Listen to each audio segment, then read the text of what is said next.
Ինչպես 10% ձայների հաշվարկով հայտարարեցին, որ հաղթել են եւ սահմանադրական մեծամասնություն ունեն, քիչ այլ Բրիտանիայի թագներ ունեն, հա, այդ էլ ունեն, ամեն ինչ ունեն։ Այդ հայտարարել են, հիմա նույն ձևով հայտարարում են, որ ԿՊ-ի ձայներն են ավելացնում։ Ձեր արածը ձեր դուրը եկավ։ 80 քանից է հիմա դարձա 49-9։ Չեմ հավատում, որ դրանք իրոք ձայների ավելացում է։ Ընտրվելու պահից, այսինքն ոչ թե ընտրվելու, այլ իշխանություն վերցնելու պահից, մինչև այս վերջի մի տարի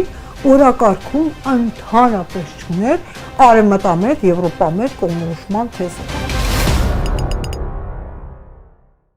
Բարեկամներ, ողջունում եմ ձեզ, սկսում ենք Status Quo հեղինակային հաղորդման այս դրվագը, որտեղ ես հյուրընկալել եմ քաղաքագետ Անուշ Տետրակյանին։ Անուշ, ողջունում եմ ձեզ։ Դուք մասնակցեցիք ընտրություններին, ձեր քաղաքական թիմը միասնության թևերը չկարողացավ արդարությունը բերել։ Այո։ Եվ ես իմացա նաև, որ այն ամբիոնը, որ դուք ղեկավարում եք, եթե չեմ սխալվում, փակել են, ինչու՞։ Դա իսկապես քաղաքական հետապնդում է։ Այո, դա իսկապես քաղաքական նկատառումներով կատարվող գործընթաց է, որովհետև եթե կան անձինք, որոնց հնարավոր չի որևէ մարդկային պատրվակով կամ որևէ կոռուպցիոն լինի, պրոֆեսիոնալ լինի, ինչ որ մի բան լինի, եթե հնարավոր չի դրանով տեղակայել այդ մարդուն եւ վերացնել, ուրեմն փակում են ստորաբաժանումը, որովհետև երբ որ պատճառաբանում են, որ ընթանում է խոշորացում, ապա այդ խոշորացումը պետք է տարածվի բոլորի վրա համամասնաբար։ Բայց կարող են ասենք ձեզ հանել, ոչ թե ամբիոնը փակել։ Ինչը ես բազմիցս առաջարկել եմ, որովհետև ցավոք ես երբևէ որևէ ուղիղ ծանուցում չեմ ստացել։ Չեմ ստացել ուղիղ ծանուցում եւ հիմա էլ չեմ ստացել ուղիղ ծանուցում, որ ամբիոնը արդեն ցրել է եւ շուտով դա պետք է հաստատվի գիտխորհրդում։ Չնայած բոլոր նորմերի իրավական եւ նաեւ մարդկային նորմերի համաձայն ես պետք է ստանայի գրավոր եւ բանավոր ծանուցում։ Ես կարծում եմ, որ ես համասարանի հետ ղեկավարության հետ պիտի ունենայի հանդիպում, որտեղ իրենք կհամոզվեին, որ ես այն մարդը չեմ, ի տարբերություն իրենց ղեկավարության եւ ներկայիս Հայաստանի իշխանական վերնախավի, որ ամեն գնով կարճած է ինչ որ եղած առավելություններից, որոնք առավելություններ չեն, դա ուղղակի անխոնջ ծառայություններ համասարանին եւ գիտությանը, եւ ուղղակի մենք ունենք շատ լավ կադրեր պատրաստված ամբիոնում, որոնք կարող էին գալ եւ արդյունավետ ինձ փոխարինել եւ կարող են գալ այդ էլեմենտար համաձայնությանը, որ թե իմ քաղաքական գործունեությունը այդպես իրենց խանգարում է եւ իսկապես խանգարում է, դա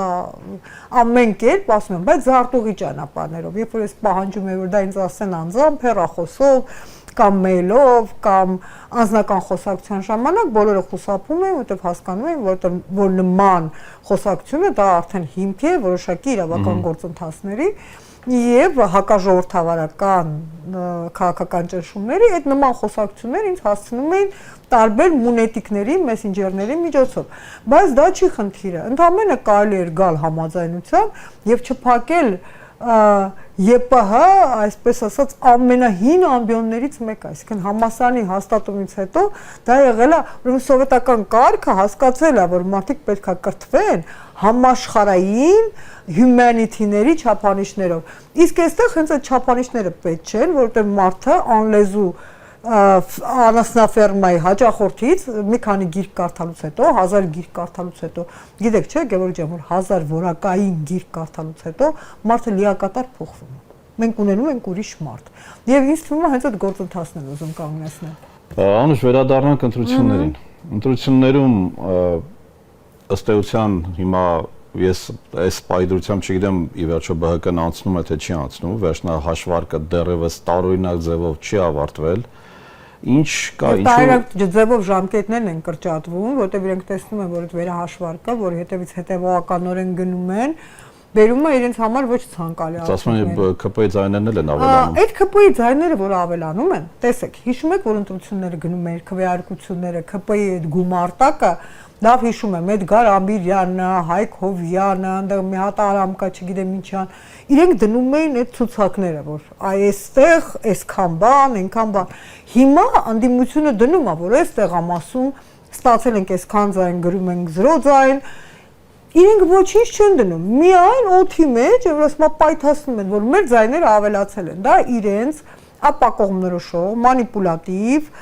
PR-ի տեխնոլոգիայի մեջ, ինչպես 10% ձայների հաշվարկով հայտարարեցին, որ հաղթել են եւ սահմանադրական մեծամասնություն ունեն, քիչ Բրիտանիայի թագն ունեն, հա, այդ էլ ունեն, ամեն ինչ ունեն։ Այդ հայտարարել են, հիմա նույն ձևով հայտարարում են, որ ԿՊ-ի ձայներն են ավելացնել։ Ձեր արածը ձեր դուրը եկավ,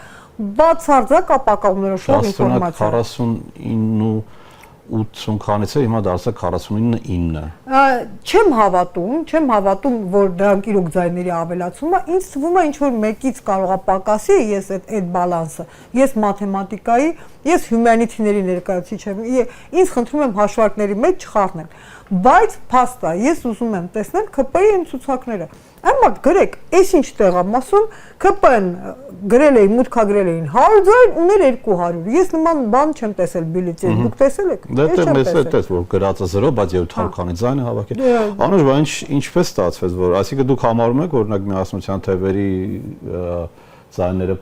չեն հաշվել։ 21-6 տեղամ ասում կոնկրետ ես գիտեմ, որովհետև այնտեղ էդիտորները իմ մտերիմ են։ Չէ, էական ազդեցություն ունեցող էլի, ասենք մեկ տեղամասը հնարավոր է, 1-2 դա միշտ է։ Չէ, ոնց է, էական ազդեցություն ունի յուրաքանչյուր ձայնը, որտեղ յուրաքանչյուր ձայնը, որ խլում են որևէ ուժից, տեսեք, ես այստեղ չեմ խոսում հենց միասնության թևերի մասին, չեմ խոսում ընդդիմության, ես նաև խոսում եմ ԿՊ-ի մասին։ Եթե մեկին տրվել է ձայն, որը իրենն է իսկապես, ոչ թե զինվորներն են եկել բլոկով քվեարկել կամ ԱԱԾ ներկայացուցիչները, եթե մի մարդ մի ձայնը տվել է մի ուժին, ուրեմն վստահել է, ուրեմն այդ ձայնը չհաշվառելը հանցագործություն է։ Եվ մենք այդպիսի բազմաթիվ դեպքեր ամբողջ աշխարհը, քաղաքակիրթ աշխարհը, այն աշխարհը նաև որ դուք միշտ այսպես եւ շարունակում եմ, այո, եւ շարունակում եմ։ Ինչու համար են շտապում այդպես շնորհավորել,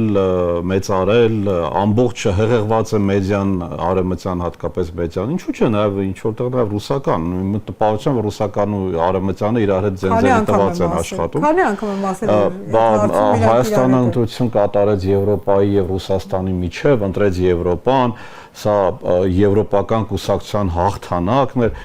Ես հիշեցնեմ մեր հեռուստադիտողներին, որ եվրոպական օրակարգով գնացած բոլոր կուսակցությունները միասին չեն հավաքել անգամ 3 ձայն։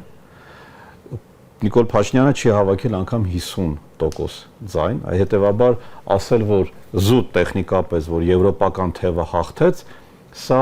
մեղմ ասած մանիպուլատիվ է։ Բրավո ԿՊ-ի քաղտեխնոլոգներին, այսինքն ես հասկանում եմ, որ աշխատում են բարձր որակյալ, ոչ հայ քաղտեխնոլոգներ, որտեղ իրենք ստեղծել են նարատիվ։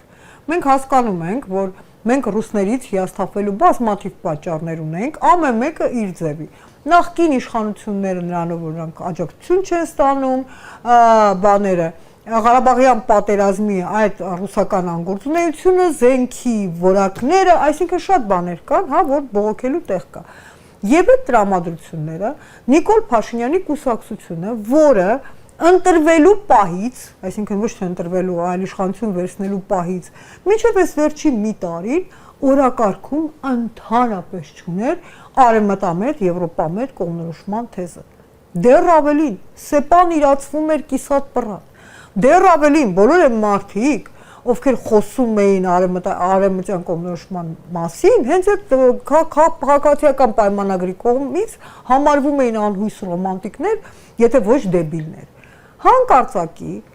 որսալով աշխարհաքաղաքական վեկտորի փոփոխությունը Տրամպի հետ կապված, Նիկոլ Փաշինյանը որոշեց, տեսավ, որ Եվրոպան կարիք ունի նոր դաշնակիցների եւ մտավ այդ խաղի մեջ։ Եվ գիտեք ինչ, եկեք այստեղ նրան տանք արժանի։ Նա ի տարբերություն իր քաղաքական հակառակորդների շատ լավ որսում է ընդհանուր քաղաքական տրենդները։ Ուղղակի տարբերությունը ո՞րն է։ Նա չի հետաքրքրում բնավ, թե որքանով այդ տրենդը Հայաստանի համար վնասակար։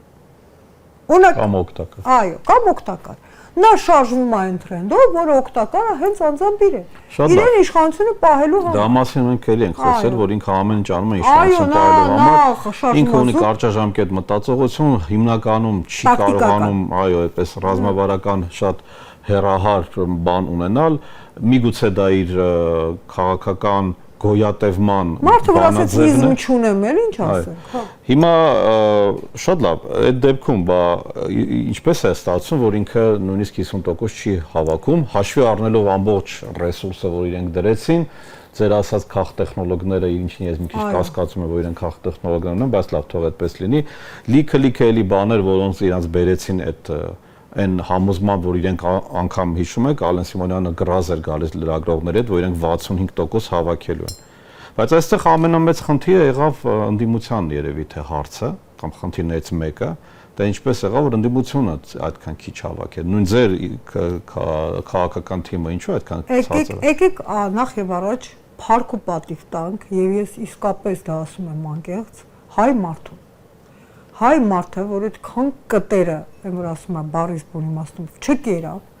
նրան տվեցին էլ եվրոպական բեզվիզը, դուք գիտեք չէ՞ որ եվրոպական վիզաները հիմա ոնց են խփում։ Դոզայով, օրերով, այսինքն խստացել է այդ ռեժիմը, բայց նրանց ասում են, հեսա դուք առանց վիզաներ կճանապարհորդեք։ Էլ վիզաները, էլ այդ ծաղիկների այդ հիմարությունը, որ թե ծաղիկները գնում են Եվրոպա, էլ ծիրանը, էլ չգիտեմ ինչ է։ Նրանք այլևս չեն խաբվում։ Հա, եւ նրանք գնում են այնուամենայնիվ հայկականության ճանապարհով։ Բայց ընդդիմությունը, մեր ներկայիս ընդդիմությունը, ես չեմ ասում մեր ուժի մասին, գիտեք ինչի չեմ ասում մեր ուժի մասին, որովհետեւ մեր ուժը ուներ ընդամենը մեկ խնդիր, ինքը քաղաքականապես նոր էր, քաղաքականապես։ Սամվել Կարապետյանն էր նոր։ Հաջան։ Նոր է, Սամվել Կարապետյանը։ Դե կներեք, Սամվել Կարապետյանը նոր էր, բայց Սամվել Կարապետյանը ներկայացնում էր ռուսական քաղաքական տրենդը։ Իսկ քաղաքական ռուսական տրենդը ունի այնպիսի բազմամյա արմատներ եւ ներկայացականություն Հայաստանում երբևէ քաղաքականությունը հայկական տրենդով ներկայացված չի եղել։ Լավ, որ կուսակցությունն է գնացել ընտրության, հա, բացառությամբ երևի Շանթի, ովքեր կանգնել են ասել են մեր հայ ազգի շահերն ենք պաշտպանում, մեր հայ ազգի ներկայացուցիչներն ենք։ Էլ ունեցել ենք էլ դեմոկրատ, էլ չգիտեմ պլուտոկրատ, էլ ամեն ձևի կրատ ունեցել ենք, հայկականության բազան Սոկրատ չենք ունեցել, որ ունենայինք այսօրը չէինք կնի, չնայած որ տեսա հույները ինչ օրի են, Սոկրատն էլ չի օգնում, էլի, Սոկրատեսը։ Այսինքն մենք հասկանում ենք, որ այդ բոլոր տրենդները Հայաստանի համար նոր են։ Հայը ինչ է մտածում, ասում է մենք այնքան չնչին ենք, մենք այնքան պարտված ենք, մենք այնքան խեղճ ենք, որ մենք պետք է մի որևէ հզորիա ապավինենք։ Դրա համար Սամվել Կարապետյանն եկավ այդ ռուսական տրենդով, Նիկոլ Փաշինյանն եկավ։ Բայց ներողություն, Սամվել Կարապետյանին բերեց Նիկոլ Փաշինյանը դարձրեց ընդդիմադիր։ Ինչ տրենդով եկավ, բայց մարդ եկավ, ասաց ես իմ ձևով աջակցելու եմ եկեղեցուն, ինչ է դա ռուսական տրենդ կա։ Չէ, դե մարդը ռուսական գործարարն է, ես դա չեմ ասում, ասում եմ որտեղ էր իր տրենդը ռուսական, էլի։ Հենց այն բանը, հենց իր ասոցիատիվ շարքը Միայն այդքանը բավարար է։ Դուք հասկանում եք, չէ՞, որ եթե Սամվել Կարապետյանը Այսինքն մարդիկ գնացին ընտրեցին Սամվել Կարապետյանին, որտեղ ինքը ռուսական է, իզրանք ընտրեցին Կարապետյանին, Ռոբերտ Քոչարյանին, Գագիկ Ծառուկյանին, մարդիկ ընտրել են միայն մի պատճառով, որ իրենք Նիկոլին դեմ են։ Եվ շատ մարդիկ կան, որոնք շատ էին ուզում ձայնը տալ, օրինակ մեր ուժին, որ երբ որ ես խոսում եմ իրենց հետ, բայց ասում են վախենում ենք մեր ձայնը կորչի։ Վախենում ենք փոշիանա։ Մենք կներեք, ասում են աչքով աչ չունենք այդ մարդկանց տեսնելու, բայց ձայնը տալու ենք, որպեսզի լինի Նիկոլին դեմ։ Այսինքն եղել է այն, ինչ որ եղել է Նիկոլի օրոք։ Ոչ ոք չի քվեարկել այն ժամանակ, մարդիկ դուրս չէին եկել Նիկոլի համար, դուրս էին եկել Սերժին դեմ։ Ուղղակի նրան հաջողվեց դասակարգային պայքարի վրա քաղաքական ուժը լինելով, ասենք, բավականին ինտելեկտուալ, լուրջ մարդկանցով համալրված չկարողացա գեներացնել լավ նարատիվներ։ Մենակ այն որ երրորդ ժամկետի խնդիր կար։ Այն որ Փաշինյանը նույն այդ տելեդեբատի ժամանակ այնքան խոցելի բաներ էր ասում։ Ասենք Փոխանակ Թաթոյանը ասի որ ընկեր ջան, էական չէ 4900-ա, թե չընդհանրենք 4200-ա կամ 4100-ա։ Խնդիրը երևույթն է, որ մարդիկ են զոհվել, ոչ թե ոչ ես կապացուցեմ որ 4900-ա։ Ես ես ասեմ, դա ինչ է էական, այսինքն 4000-ա։ Չէ, 4900 չէ։ Ինչն եմ ես հավանում, ես ինքս անկուսակցական եմ, այսինքն ես այդ կուսակցության անդամ չեմ, ես անկուսակցական եմ ցուցակում։ Բայց կոնկրետ Արման Թաթոյանի անձը սարսափելի factual, եմ որ ասում են, փաստերի, թվերի, գիտելիքի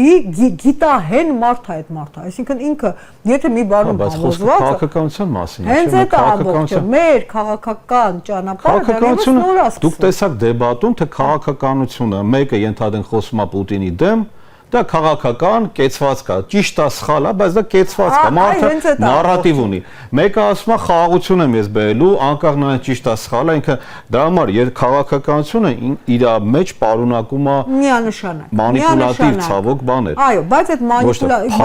մարդ կա որ պատրաստ է այդ մանիպուլատիվ ճանապարհով գնալ եւ ասենք բոլորը դա ընդունում են, բայց գուցե ժամանակն է որ հայտնվի մեկը որ գնա ուրիշ ճանապարհ։ Դա Էդմոնի երրորդ ճանապարհը չի, էլի։ Մանիպուլյացիաների զուրկ, որտեղ այս պետությունը մանիպուլյացիաներով հասավ նրան որ կեսը մնաց։ Լավ էլ հակադարձում էր եւ Էդմոնի ինչ, Էդմոնը։ Բայց իրանը քանի տոկոս է հավաքել։ Էդմոնը հակադարձում է, դա մի հատ փաստ է մեզ, որ մարդիկ այլևս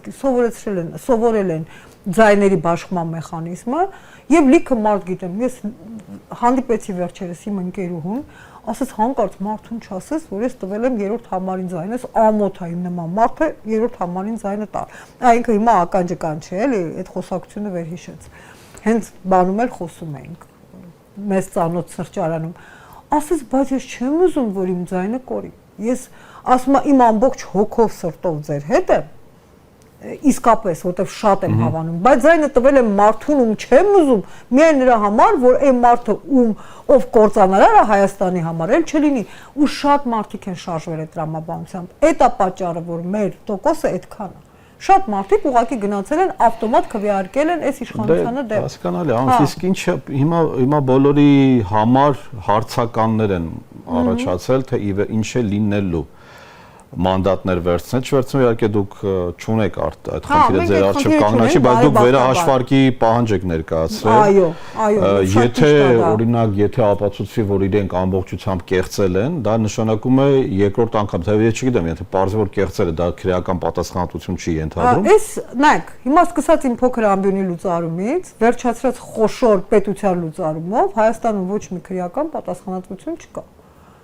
Նախկիններն էլ քրեական պատասխանատվության վտանգի տակ կանգնում են միայն այն ժամանակ, երբ որ կանգնում են Նիկոլ Փաշինյանի ճանապարհին։ Թե չէ Հայաստանում օրենքի իշխանություն որպես այդպիսին չկա, ոչ օրենքի տառը, ոչ ոգին, չի պահպանվում արդեն 8 տարի է։ Արդեն 8 տարի է, եւ դուք կասեք ինչ այն ժամանակ պահպանվում էր, ասեմ ձեզ, որ Հայաստանը կոնկրետ Սերժ Սարգսյանի օրոք Եվրոպական դատարանում շահել է ռեկորդային թվով հայցեր, այսինքն այն ժամանակ մենք հնարավորություն ունեինք դիմելու եւ ստանալու կոմպենսացիան միջազգային ատյաններից։ Հիմա այդ ճանապարհն են փակել։ Այդ ճանապարհն են փակել։ Ու երբ որ բոլորը ասում են միջազգային հանրության վրա ինչ հույս ունեք, ասում դուք միջազգային հանրության վրա հույս մի դրեք, բայց միջազգային հանրությունը իր մեծերով չպետք է մտածի, որ այստեղ ապրում են իդիոտների եւ ստրուկների մի ստվար ամբողջներ, որոնք լրիվ համակերպված են այս վիճակի հետ։ Իրենք հո գիտեն մենք ինչ վիճակի մեջ ենք։ Բայց ուշադրություն են դարձնում, հաշվի են նստում եւ քննարկում են միայն պայքարող տեսակի հարցը։ Ձեզ թվում է ինչի են Փաշինյանին հիմա այդպիսի խառը վիճակում, իսկ իրանք խառն են, որովհետեւ բոլոր գործող անձինք, այսինքն այդ խաղի մեջ ներքաշված բոլորը տեսել են փաստացի, որ իրենք չունեն ժողովրդի աջակցություն չունեն։ Ու բոլորին թվում է, որ դա ինչ բան է եւ այլն։ Դա աշխատող գործոն է Պուտինի պես երկրում։ Որ մարդ ասում է, մարդ ես ավտոկրատ եմ, այսքան նավթ ունեմ, այսքան գազ ունեմ, իմ ժողովուրդն էլ իր մենտալիտետով։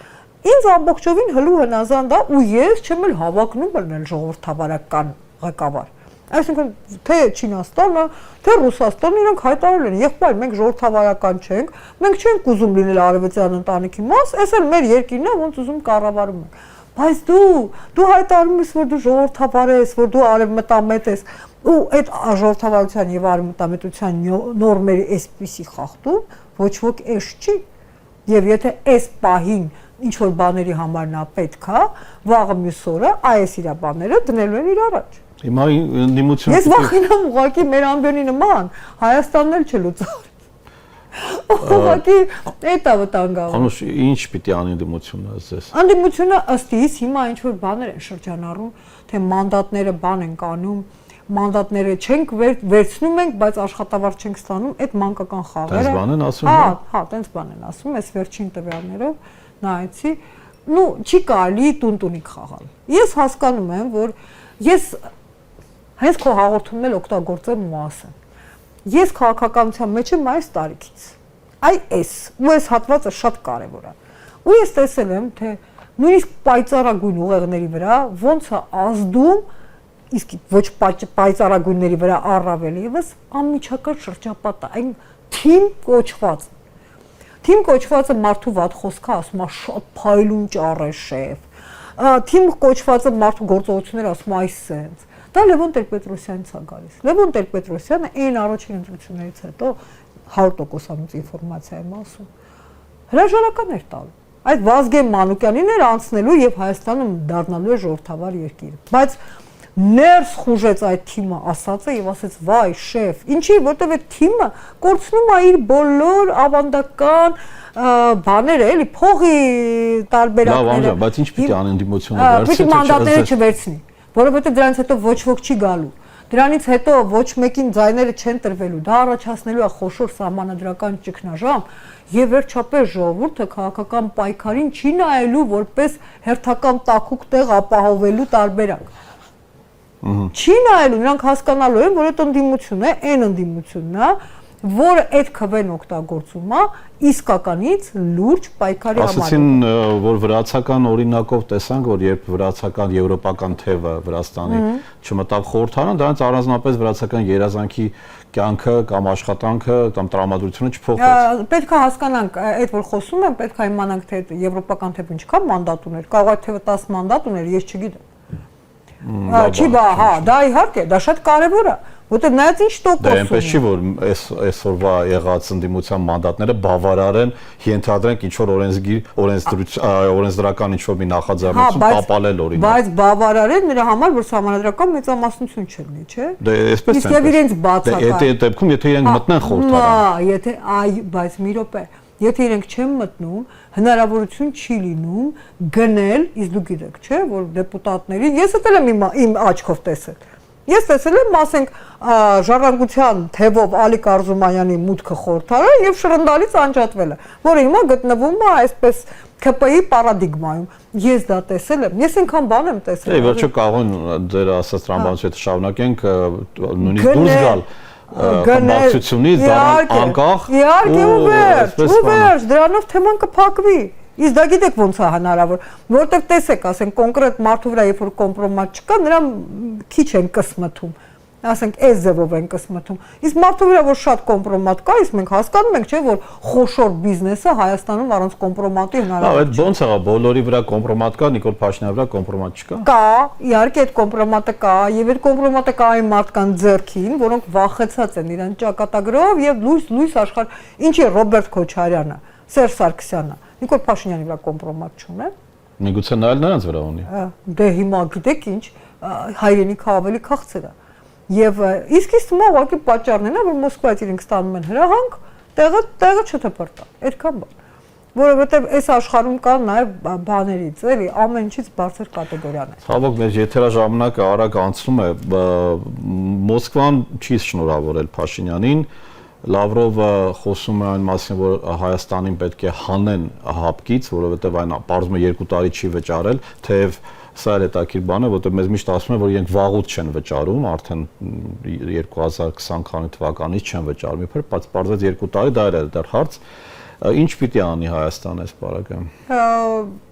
Հայաստանը հիմա գտնվում է ռելսերից դուրս եկած դեպի փակուղի սլացող գնացքի իրավիճակում, տա Աստված, որ այդ փակուղու վերջում անդունդ չլինի։ Այդքան բան։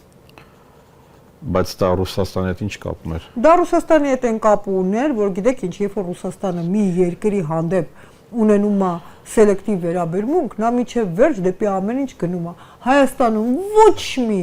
խստիվ միջոցառում չի կատարվել։ Մի հատ նայեք թե ինչեր էր անում Վրաստանը Սաակաշվիլու գլխին, նայեք ինչեր էր ինքը անում Զելենսկու գլխին ու տեսեք իրական պատկեր։ Նկատի ունեք, որ իրենք շատ լավ հարաբերություններ ունեն։ Իհարկե, շատ նրանց ձեռնտու է։ Նիկոլ Փաշինյանը հետ ոչ ոք չի կարող լավ հարաբերություններ ունենա։ Քաղաքական կալիբրը ինչի։ Բայց երբ որ ինչ-որ մեկը քեզ օգտակար է, հա, եթե դու ունես շատ լավ սանտեխնիկ քո կյանքում, դու իրեն պահում ես։ անկախ նրանից, որ ինքը խմած է անընդհատ, ընդունենք։ Հա։ Չէ, դա այդ զուգահեռը չեմ անում, այսինքն նկատի ունեմ, որ քաղաքական գործիչների այդ կալիբրը եւ Նիկոլ Փաշինյանի քաղաքական կալիբրը այնքան տարբեր են։ Դոնա Տրամպը իրան ողջունում է բոլորի հետ։ Ողջունում, Տրամպը սիրում է, Տրամպի տրամաբանությունը։ Մակրոնի հետ մոտիկ ընկերներ։ Տրամպի տրամաբանությունը հետեւյալն է։ Բանը, ով որ ուժեղ է, նա դի լինի իշխանության գծում։ Փաշինյանը ուժեղ է։ Փաստորեն Փաշինյանը ուժեղ է, այո, Փաշինյանը ուժեղ է, նրանով որ ինքը ունի իշխանական լծակներ, հազար ներողություն։ Եվ ինքը կարողացել է կոնսենսուսի, իհարկե այդ կոնսենսուսը ինքը արել է մեր գնով, մեր, բայց այդ կապ չունի ինքը կոնսենսուսի է հասել բոլոր բևեռների հետ, քիչ բան չի։ Անուշ շնորհակալություն։ Շնորհակալություն այլ ձեզ բարեկամներ։ Հյուրընկալեցինք քաղաքագետ Անուշ Սեդրակյանին։ Լավ եղեք։